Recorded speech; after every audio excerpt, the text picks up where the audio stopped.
Alright, so for 2.7 is population ecology. There are 4 learning outcome. First, you need to describe population ecology. Second, you need to describe population growth. Third, you need to describe natality and mortality and also their effect on the rate of population growth.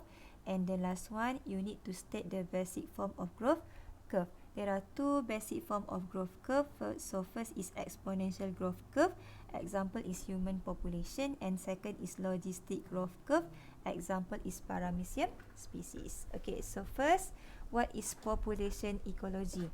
Okay, so the study of population in relation to their environment. So macam kita dah pernah belajar, so kalau ecology is the study of interaction between living things and their environment. Okay, tapi kalau population ecology, so study of population in relation to their environment. So macam awak tahu maksud population ni a group of individuals in the same species. Okay, sekumpulan individu daripada spesies yang sama. Okay, so next population growth is the increase in total number of individuals or population size. Maksud kita nak tengok macam mana population to growth lah, dengan cara kita tengok, kita perhatikan increase in the total number of individuals ataupun increase in the population size, bertambahnya bilangan individu dalam sesuatu population. Alright, so next is natality and mortality. What is natality? Natality means birth rate, kadar kelahiran, number of offspring produced at a certain time. Berapa banyak anak yang dihasilkan pada certain time lah. Offspring ni refer kepada anak dia. Okay, so mortality is death rate, number of offspring died at a certain time. Berapa banyak individu yang mati. Alright, so what is the effect of natality and mortality on the rate of population growth? Okay, if natality is more than mortality, bermaksud lagi banyak yang lahir daripada yang mati, so population size akan increase. Okay, but if mortality is larger than natality ataupun more than natality, bermaksud lagi banyak yang mati daripada yang hidup, so population size akan decrease. Kalau banyak yang lahir daripada banyak yang mati, population size akan increase. Tapi kalau lagi banyak yang mati daripada yang lahir, population size akan decrease. But what happen if natality is equal to mortality? Apa jadi kalau birth rate is equal to death rate? So population size in a stable condition. So dia stable lah. Okay, sebab dia sama banyak. Yang mati dengan yang hidup sama banyak. Yang dilahirkan sama banyak. Okay, so what is the importance of natality and mortality? First is to balance the population growth. Sebab dia sama banyak kan, so dia balance lah. Maksudnya yang mati, contoh yang lahir 10, yang mati pun 10. So dia balance lah, to balance the population growth. Okay, second, to oscillate around the environmental carrying capacity. Okay, maksud oscillate ni, okay, sekejap saya bagi contoh. Carrying capacity tu maksudnya maximum number of individuals that can be supported by environment. Okay, so maximum number of individuals that can be supported by environment. Okay, contohnya kalau saya ada graf kan macam ni.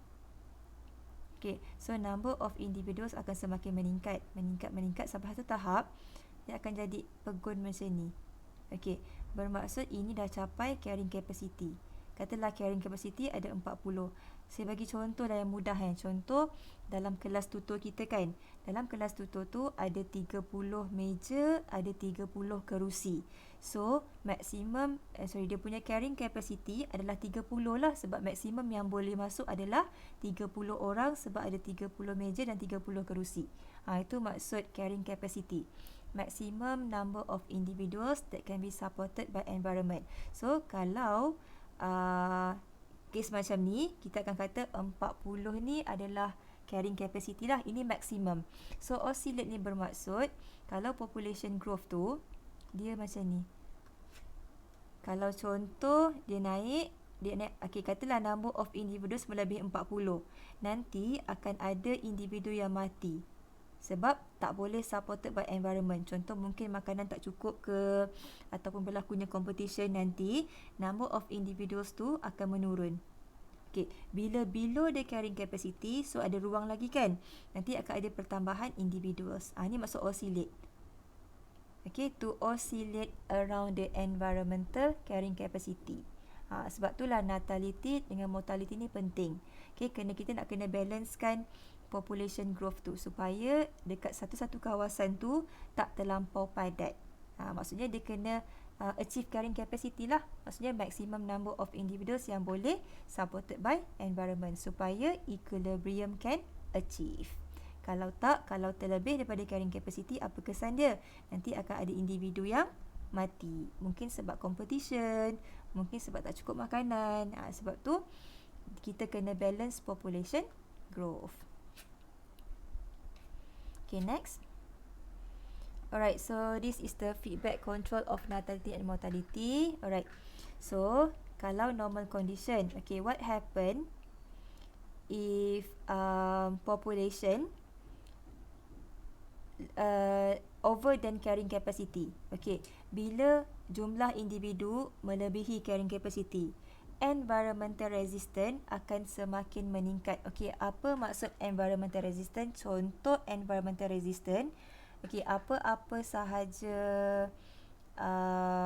factor, either biotic ataupun abiotic factor yang boleh limit population growth. Okay, factor that can limit population growth. Okay, saya bagi contoh competition. Okay, saya bagi contoh accumulation of toxic waste.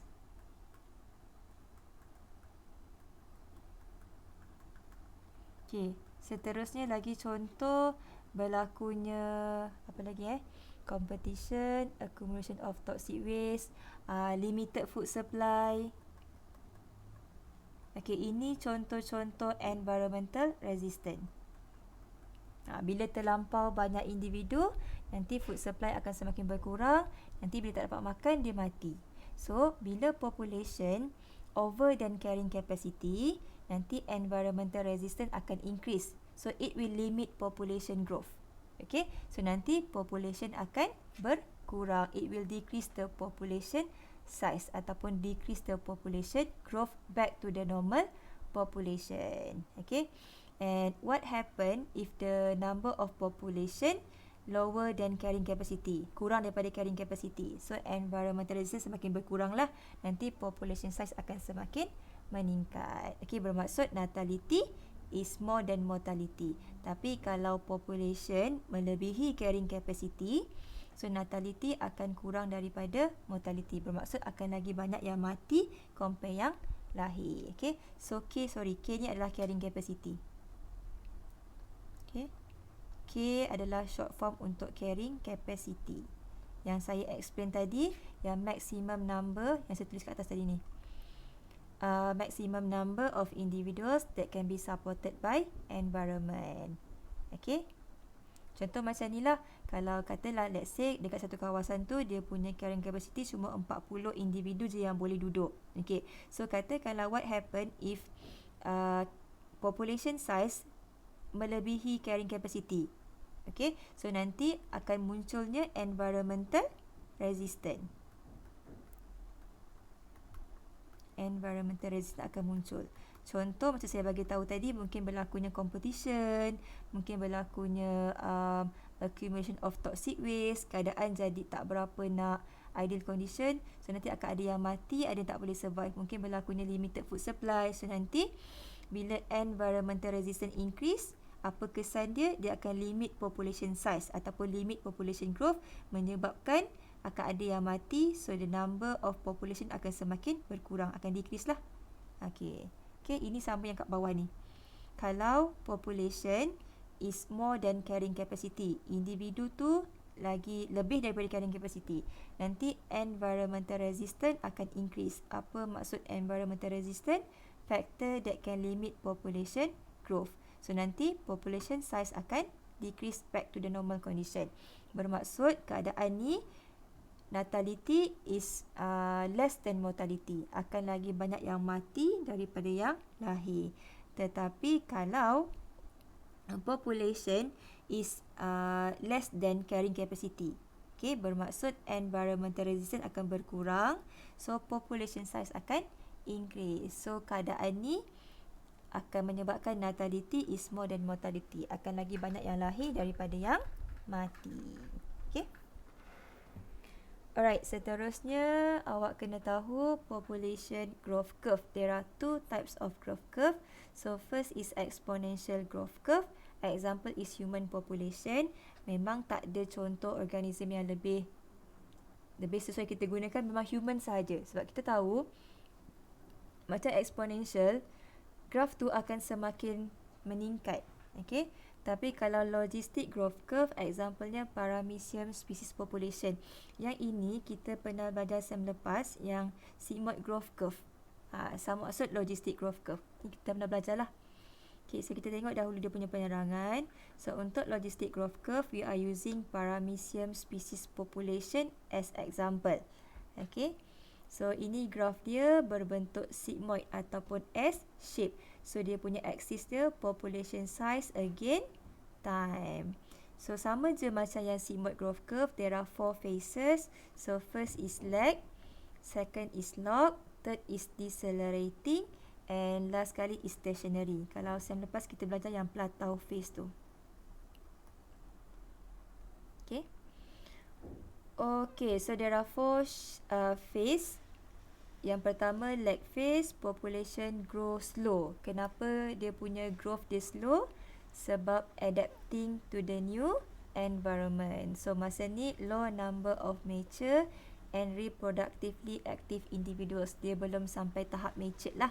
Okay, organism akan prepare for growth. Okay, contoh yang keadaan ni, contoh macam saya ambil air kolam, ada paramecium, saya letak dalam medium. That's why kita kata waktu tu lag phase sebab growth occurs slowly. Kenapa growth occurs slowly? Sebab dia try to adapt to the new environment. Dan masa ni juga mungkin paramecium tu dia tak banyak yang mature dan dia belum sampai tahap reproduction lah. Dia belum boleh undergo binary fission. Sebab masa ni organism prepare for growth. Okay, masuk phase yang kedua, log phase. Okay, waktu ni population akan growth increase rapidly. Maksudnya growth occur rapidly. Okay, macam yang kita belajar, growth occur rapidly. Yang kita belajar yang lepas masa chapter growth. Okay, so dia akan grow near the biotic potential. Okay, apa maksud biotic potential? Ini bermaksud maximum number it can produce offspring. Biotic potential lah, maximum number of offspring produce. Okay, maksudnya dia dalam ketikan lain, biotic potential ni under ideal condition. Okay, apa maksud ideal condition? Ni, resources are unlimited. Maksudnya space dia banyak, makanan banyak, belum terkumpulnya toxic waste. Okay, so itu kita kata dia punya growth tu near the biotic potential. Maksud biotic potential, maximum number of offspring can be produced. Okay, so dia boleh growth dengan jayanya lah. Dia boleh produce offspring dengan jayanya. So masa ni, natality of course more than mortality. Dia akan hasilkan anak yang banyak. Sebab in ideal condition. Sebab resources are unlimited. And maximum growth rate will be achieved. Okay, masuk phase yang ketiga, kita panggil sebagai decelerating phase. Okay, waktu ni population growth akan slow down. Okay, kenapa slow down? Sebab waktu ni environmental resistance exists. Okay, sebab bila number of individuals dah semakin banyak, so space akan jadi limited. Makanan akan jadi limited. So betul saya kata kat sini tulis environmental resistant exist. Okay, contohnya limited space. Dah terlampau banyak individu kan. Limited food supply. Apa lagi? Mungkin overcrowding sama dengan limited space. Competition occur. So, semua ni akan wujud. So, waktu ni population will approach carrying capacity. So, dia menghampiri carrying capacity. Yang inilah, dia nak menghampiri carrying capacity. So, sini akan jadi K. Carrying capacity. So, mortality increase but natality still is more than mortality. Akan ada individu yang mati, tapi waktu ni kadar kelahiran still lagi banyak daripada kadar yang mati. Alright, so competition for the resources or limiting factor increase. Ini refer kepada environmental resistance lah.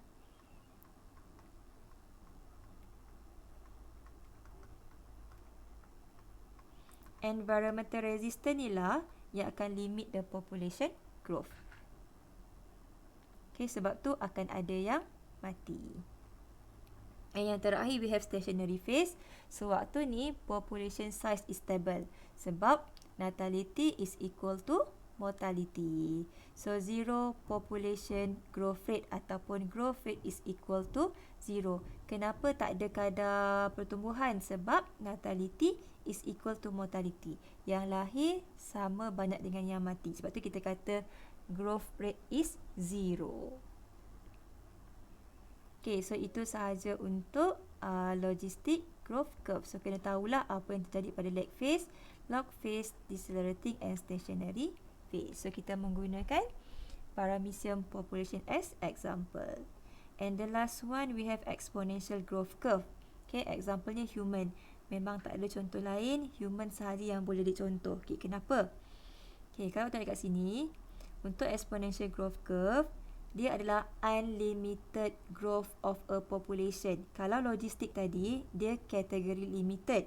Sampai satu tahap, nanti kadar kelahiran akan sama dengan kadar kematian. Tapi, kalau untuk exponential, dia consider as unlimited. Bermaksud, dia akan growth under ideal condition sampai bila-bila lah. Maksudnya sampai kalau dari segi bahasa sainsnya sampai bila-bila lah, sebab dia unlimited growth of a population. Maksudnya tak ada siapa yang akan limitkan human population.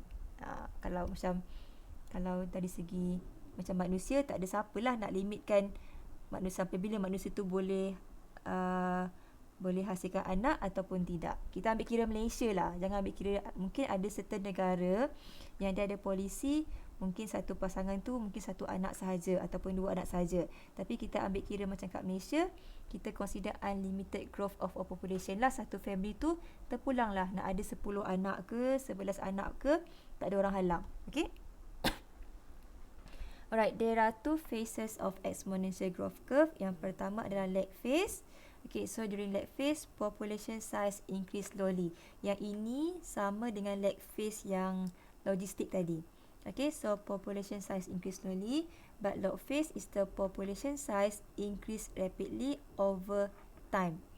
Okay, so improve due to the improved healthcare and medical, and also increase of food production. Okay, kalau awak tengok, kejap. Kalau tengok graph dia, okay, ni graph untuk human population. Okay, so kalau awak tengok, graph ni di sini before century lah. Okay, before century. Yang ni lag phase. Yang ini daripada sini sampai sini. Ini kira lag phase. Okay, so before century macam kita tahulah, mungkin tak ada hospital, teknologi makanan pun tak banyak. Contoh kalau orang bersalin pun, kalau contoh dulu kalau bersalin, kalau baby songsang, mungkin efek kepada mak, efek kepada anak tak boleh survive. Tapi sekarang, okay, after decade ni, okay, kita dah ada hospital. So, kita teknologi pun dah semakin berkembang. So, kalau anak songsang pun still boleh bersalin dengan selamat. Kita ada kaedah caesarean. Contoh macam tu. Okay, so kita cuma ada lag phase dan kita masih lagi sekarang ni pada log phase lah.